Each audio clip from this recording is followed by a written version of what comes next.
Chapter 10. How to find and fix the causes of your bad habits. In late 2012, I was sitting in an old apartment just a few blocks from Istanbul's most famous street, Istiklal Caddesi. I was in the middle of a 4-day trip to Turkey, and my guide, Mike, was relaxing in a worn-out armchair a few feet away. Mike wasn't really a guide. He was just a guy from Maine who had been living in Turkey for 5 years, but he offered to show me around while I was visiting the country and I took him up on it. On this particular night, I had been invited to dinner with him and a handful of his Turkish friends. There were 7 of us, and I was the only one who hadn't, at some point, smoked at least 1 pack of cigarettes per day. I asked one of the Turks how he got started. "Friends," he said. "It always starts with your friends. One friend smokes, then you try it." What was truly fascinating was that half of the people in the room had managed to quit smoking. Mike had been smoke-free for a few years at that point, and he swore up and down that he broke the habit because of a book called Alan Carr's Easy Way to Stop Smoking. "It frees you from the mental burden of smoking," he said. "It tells you. Stop lying to yourself. You know you don't actually want to smoke. You know you don't really enjoy this. It helps you feel like you're not the victim anymore. You start to realize that you don't need to smoke." I had never tried a cigarette, but I took a look at the book afterward out of curiosity. The author employs an interesting strategy to help smokers eliminate their cravings. He systematically reframes each cue associated with smoking and gives it a new meaning. He says things like, "You think you are quitting something, but you're not quitting anything because cigarettes do nothing for you. You think smoking is something you need to do to be social, but it's not. You can be social without smoking at all. You think smoking is about relieving stress, but it's not. Smoking does not relieve your nerves, it destroys them." Over and over, he repeats these phrases and others like them. "Get it clearly into your mind," he says.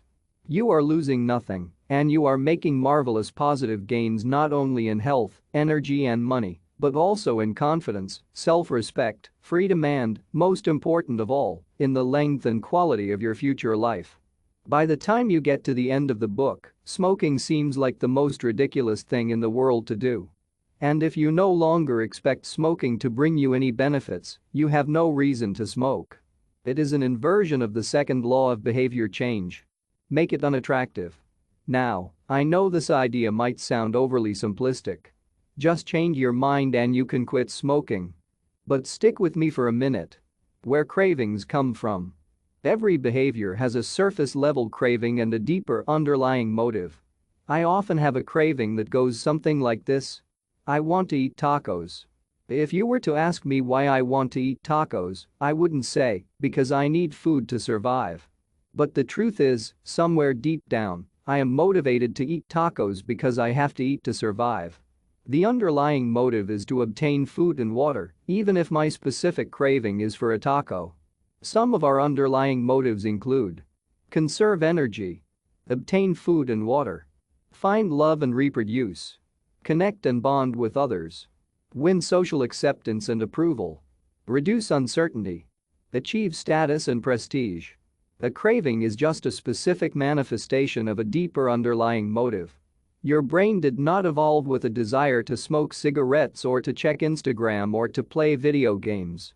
At a deep level, you simply want to reduce uncertainty and relieve anxiety, to win social acceptance and approval, or to achieve status. Look at nearly any product that is habit-forming, and you'll see that it does not create a new motivation, but rather latches onto the underlying motives of human nature. Find love and reproduce equals using Tinder.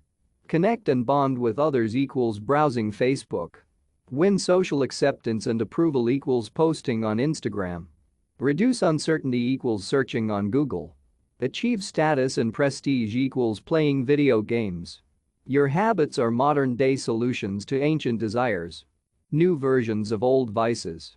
The underlying motives behind human behavior remain the same.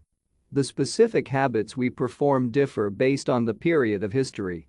Here's the powerful part. There are many different ways to address the same underlying motive. One person might learn to reduce stress by smoking a cigarette. Another person learns to ease their anxiety by going for a run. Your current habits are not necessarily the best way to solve the problems you face, they are just the methods you learn to use. Once you associate a solution with the problem you need to solve, you keep coming back to it. Habits are all about associations. These associations determine whether we predict a habit to be worth repeating or not. As we covered in our discussion of the first law, your brain is continually absorbing information and noticing cues in the environment. Every time you perceive a cue, your brain runs a simulation and makes a prediction about what to do in the next moment.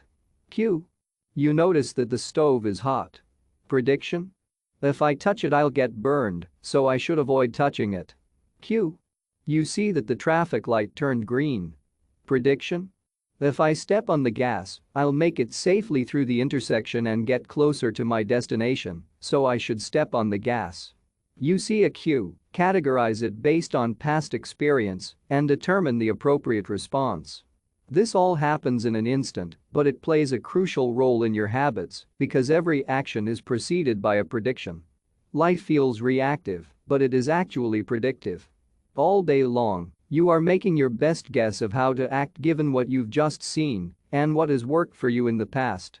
You are endlessly predicting what will happen in the next moment. Our behavior is heavily dependent on these predictions. Put another way, our behavior is heavily dependent on how we interpret the events that happen to us, not necessarily the objective reality of the events themselves. Two people can look at the same cigarette, and one feels the urge to smoke while the other is repulsed by the smell. The same cue can spark a good habit or a bad habit depending on your prediction. The cause of your habits is actually the prediction that precedes them. These predictions lead to feelings, which is how we typically describe a craving, a feeling, a desire, an urge. Feelings and emotions transform the cues we perceive and the predictions we make into a signal that we can apply. They help explain what we are currently sensing. For instance, whether or not you realize it, you are noticing how warm or cold you feel right now. If the temperature drops 10 degrees, however, you'll feel cold and put on another layer of clothing. Feeling cold was the signal that prompted you to act. You have been sensing the cues the entire time, but it is only when you predict that you would be better off in a different state that you take action. A craving is the sense that something is missing. It is the desire to change your internal state. When the temperature falls, there is a gap between what your body is currently sensing and what it wants to be sensing. This gap between your current state and your desired state provides a reason to act. Desire is the difference between where you are now and where you want to be in the future. Even the tiniest action is tinged with the motivation to feel differently than you do in the moment. When you binge eat or light up or browse social media, what you really want is not a potato chip or a cigarette or a bunch of likes. What you really want is to feel different.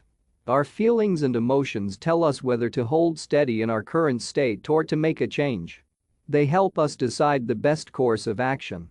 Neurologists have discovered that when emotions and feelings are impaired, we actually lose the ability to make decisions. We have no signal of what to pursue and what to avoid. As the neuroscientist Antonio Damasio explains, it is emotion that allows you to mark things as good, bad, or indifferent. To summarize, the specific cravings you feel and habits you perform are really an attempt to address your fundamental underlying motives. Whenever a habit successfully addresses a motive, you develop a craving to do it again. In time, you learn to predict that checking social media will help you feel loved, or that watching YouTube will allow you to forget your fears. Habits are attractive when we associate them with positive feelings, and we can use this insight to our advantage rather than to our detriment. How to reprogram your brain to enjoy hard habits. You can make hard habits more attractive if you can learn to associate them with a positive experience. Sometimes, all you need is a slight mindset shift. For instance, we often talk about everything we have to do in a given day. You have to wake up early for work. You have to make another sales call for your business. You have to cook dinner for your family. Now, imagine changing just one word. You don't have to. You get to. You get to wake up early for work. You get to make another sales call for your business. You get to cook dinner for your family. By simply changing one word, you shift the way you view each event. You transition from seeing these behaviors as burdens and turn them into opportunities. The key point is that both versions of reality are true. You have to do those things, and you also get to do them. We can find evidence for whatever mindset we choose. I once heard a story about a man who uses a wheelchair. When asked if it was difficult being confined, he responded, "I'm not confined to my wheelchair, I am liberated by it. If it wasn't for my wheelchair, I would be bed-bound and never able to leave my house." This shift in perspective completely transformed how he lived each day. Reframing your habits to highlight their benefits rather than their drawbacks is a fast and lightweight way to reprogram your mind and make a habit seem more attractive. Exercise. Many people associate exercise with being a challenging task that drains energy and wears you down. You can just as easily view it as a way to develop skills and build you up. Instead of telling yourself "I need to go run in the morning," say "it's time to build endurance and get fast." Finance. Saving money is often associated with sacrifice. However, you can associate it with freedom rather than limitation if you realize one simple truth. Living below your current means increases your future means. The money you save this month increases your purchasing power next month. Meditation. Anyone who has tried meditation for more than 3 seconds knows how frustrating it can be when the next distraction inevitably pops into your mind. You can transform frustration into delight when you realize that each interruption gives you a chance to practice returning to your breath. Distraction is a good thing because you need distractions to practice meditation. Pre-game jitters. Many people feel anxious before delivering a big presentation or competing in an important event. They experience quicker breathing, a faster heart rate, heightened arousal. If we interpret these feelings negatively, then we feel threatened and tense up. If we interpret these feelings positively, then we can respond with fluidity and grace. You can reframe "I am nervous" to "I am excited, and I'm getting an adrenaline rush to help me concentrate." These little mindset shifts aren't magic, but they can help change the feelings you associate with a particular habit or situation. If you want to take it a step further, you can create a motivation ritual. You simply practice associating your habits with something you enjoy, then you can use that cue whenever you need a bit of motivation. For instance, if you always play the same song before having sex, then you'll begin to link the music with the act. Whenever you want to get in the mood, just press play. Ed Lottimore, a boxer and writer from Pittsburgh, benefited from a similar strategy without knowing it. Odd realization, he wrote. "My focus and concentration goes up just by putting my headphones on while writing. I don't even have to play any music." Without realizing it, he was conditioning himself. In the beginning, he put his headphones on, played some music he enjoyed, and did focused work. After doing it 5, 10, 20 times, putting his headphones on became a cue that he automatically associated with increased focus. The craving followed naturally. Athletes use similar strategies to get themselves in the mindset to perform. During my baseball career, I developed a specific ritual of stretching and throwing before each game. The whole sequence took about 10 minutes, and I did it the same way every single time. While it physically warmed me up to play, more importantly, it put me in the right mental state. I began to associate my pre-game ritual with feeling competitive and focused.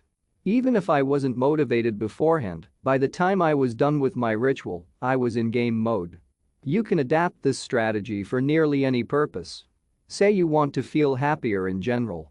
Find something that makes you truly happy, like petting your dog or taking a bubble bath, and then create a short routine that you perform every time before you do the thing you love. Maybe you take 3 deep breaths and smile. 3 deep breaths. Smile. Pet the dog. Repeat. Eventually, you'll begin to associate this breathe and smile routine with being in a good mood. It becomes a cue that means feeling happy. Once established, you can break it out anytime you need to change your emotional state. Stressed at work? Take 3 deep breaths and smile. Sad about life? 3 deep breaths and smile. Once a habit has been built, the cue can prompt a craving, even if it has little to do with the original situation. The key to finding and fixing the causes of your bad habits is to reframe the associations you have about them. It's not easy, but if you can reprogram your predictions, you can transform a hard habit into an attractive one. Chapter summary. The inversion of the second law of behavior change is make it unattractive. Every behavior has a surface-level craving and a deeper underlying motive. Your habits are modern-day solutions to ancient desires. The cause of your habits is actually the prediction that precedes them. The prediction leads to a feeling. Highlight the benefits of avoiding a bad habit to make it seem unattractive. Habits are attractive when we associate them with positive feelings and unattractive when we associate them with negative feelings. Create a motivation ritual by doing something you enjoy immediately before a difficult habit. Since we have come to the end of second law, let's summarize it once. How to create a good habit. The second law. Make it attractive. Use temptation bundling. Pair an action you want to do with an action you need to do. Join a culture where your desired behavior is the normal behavior. Create a motivation ritual. Do something you enjoy immediately before a difficult habit. How to break a bad habit. Inversion of the second law. Make it unattractive. Reframe your mindset. Highlight the benefits of avoiding your bad habits.